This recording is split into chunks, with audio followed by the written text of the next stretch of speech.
The civil war that has become the reality of life in KwaZulu-Natal in the last decade has left many thousands dead. In areas like the south coast around Port Shepstone, the concept of human rights has become as strange as killing has become familiar. People there are tired of the conflict. Yet when the Truth Commission visited Port Shepstone this week, attendance was very low. In a province where reconciliation is perhaps more urgent than anywhere else, the Truth Commission's work was dogged by the continuing friction between Inkatha and the ANC. Jann Turner was there. This sleepy holiday resort was the unlikely venue for testimony that one commissioner described as among the most harrowing he has heard.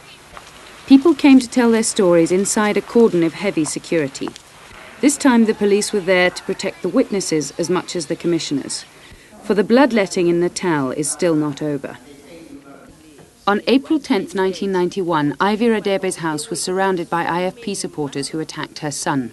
He asked, "What have I done?" He tried to escape, he tried to run away up to Sister Ngobo's place, and they killed him in the garage of that place, of that house. When they were killing him, what did they use to kill him? They used assegais. My children were highly affected. And the other younger one also wanted to commit suicide. On the day when his brother died, is there any other thing that you could tell, any change that you could tell from your children? Yes, oftentimes than not, they always make mention of the fact that this person and this person have killed our brother. But when asked by the Commission to name those perpetrators, Ivy Radebe hesitated. I may say this here, but some people here who are still out will go and tell him. George Mavundla's wife and son were among 7 people massacred by the IFP at Bambula near Margate on July 4, 1992. In that case, 5 men, including the local chief, were convicted and sentenced. The questions that are still difficult to me.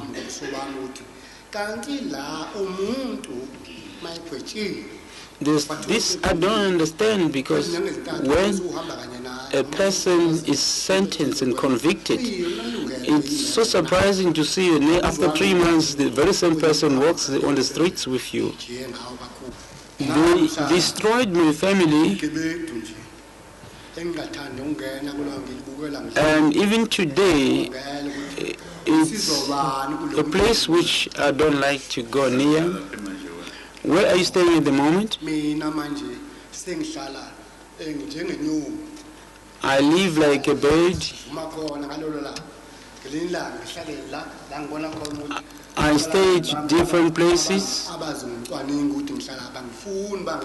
and I'm running around trying to hide so that whoever are behind me, they can't find me. Scant attendance at the hearings suggests that Radebe and Mavundla are not the only people still living in fear.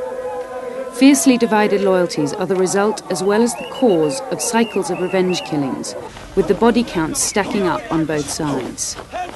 On the night of September 4, 1992, a group of IFP members were waiting at the home of Mrs. Thokozile Dlamini, local IFP Women's Brigade leader. The group was attacked by men armed with knives and guns, leaving at least 8 dead and many injured.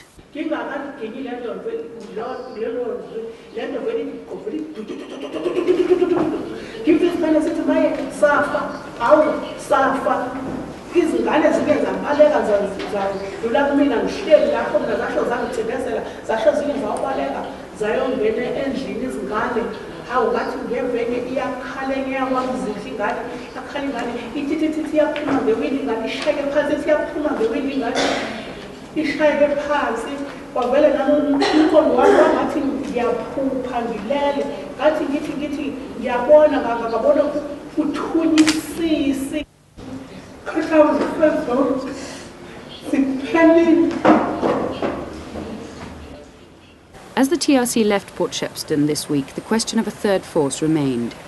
Selvan Chetty of the Network of Independent Monitors has spent years investigating claims that a hidden hand has intervened to pit one side against the other. I think if you really want to look at the hidden hand, you must ask yourself the question, how is it possible that in an area that is police so well. You have deaths every day. And it was so systematic that whenever there was press attention or extra pressure being put by the communities, you'd find for 2 or 3 days it would stop. But when they strike again, you have a situation where 5, 6 people are killed to cover up for those days. And these statistics we pull out of our computer, you'll be able to see on every day for the month of November 93, for the first 10 days, every day there were killings, and this is in a 3 square kilometer radius. And since April 93 to November 93, every month you were looking at 20, 30 people being killed. And I mean, the statistics are there to show. And also, when you're looking at the statistics, you must also look at the record of the police in terms of investigating it.